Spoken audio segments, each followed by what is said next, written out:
Nenet paused at the entrance of the royal library, her fingers tracing the hieroglyphics etched into the stone archway.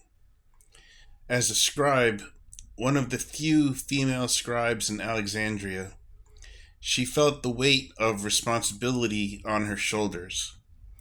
The queen had fallen, and Rome's victory was complete. Octavian's troops patrolled the streets, their sandals clicking against the cobblestones like the ticking of a countdown. "You shouldn't be here," a voice called from behind her. Nenet turned to find Amenhotep, her mentor, and the royal librarian, his weathered face creased with worry. "Octavian's men are seizing anything connected to the royal family. You know what they'll do if they find you with those." Nenet clutched the small leather pouch hidden beneath her robes. Inside were the queen's final writings, not political manifestos or royal declarations, but intimate reflections on her life, her children, and her vision for Egypt's future. Cleopatra had entrusted these to Nenet mere days before taking her own life. "History doesn't belong to conquerors," Nenet replied, her voice barely above a whisper. "The queen's story deserves to be remembered as she lived it, not as Rome will tell it." The library had become dangerous ground. Once the crown jewel of knowledge in the ancient world, it now stood as a potential target for Rome's systematic erasure of Ptolemaic legacy. Scholars whispered that Octavian planned to rewrite Egyptian history to justify Roman rule. Inside, the grand hall was eerily quiet. Where scholars once debated philosophy and science, empty benches stood like abandoned sentinels. Nenet made her way to the section containing historical records, where she found a cluster of Roman officials overseeing the cataloging of scrolls. Among them stood a tall, austere man whom Nenet recognized from public appearances. Marcus Agrippa, Octavian's most trusted general. He was speaking in low tones to a group of Egyptian nobles who had already pledged allegiance to Rome.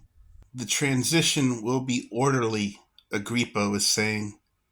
"Egypt's culture will be respected, but certain adjustments to historical records will ensure stability."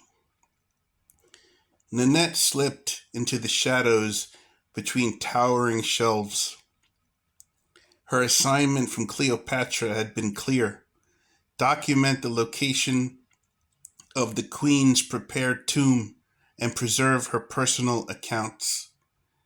Not for immediate revelation, that would be too dangerous, but for future generations when the truth could safely emerge.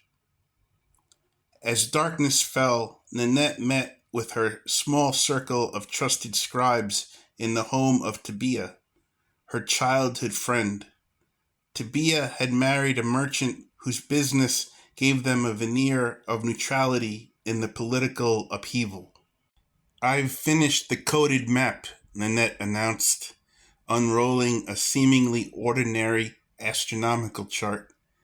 To the untrained eye, it depicted celestial bodies and their movements, but embedded within the star patterns were coordinates to the queen's secret final resting place, not the mausoleum where Rome believed she would be interred, but a hidden location that only Cleopatra's most loyal attendants knew. "Is this worth our lives?" asked Khepri, the youngest of their group, his voice trembling. "My family depends on me. The Romans offer stability, perhaps even advancement." Nenet understood his fear. She too had family, an aging mother and two younger siblings who relied on her income. The practical choice would be to surrender the documents, pledge loyalty to Rome, and secure a position in the new administration. This isn't just about loyalty to a fallen queen, Nenet said softly. It's about who controls our story. Today, it's the Ptolemies being erased. Tomorrow, it would be all of Egypt's 5,000-year heritage. Later that night, as Alexandria slept under Roman watch, Nenet made her decision. She carefully copied Cleopatra's writings and the coded map into papyrus, treated with a special mixture that would preserve it for centuries.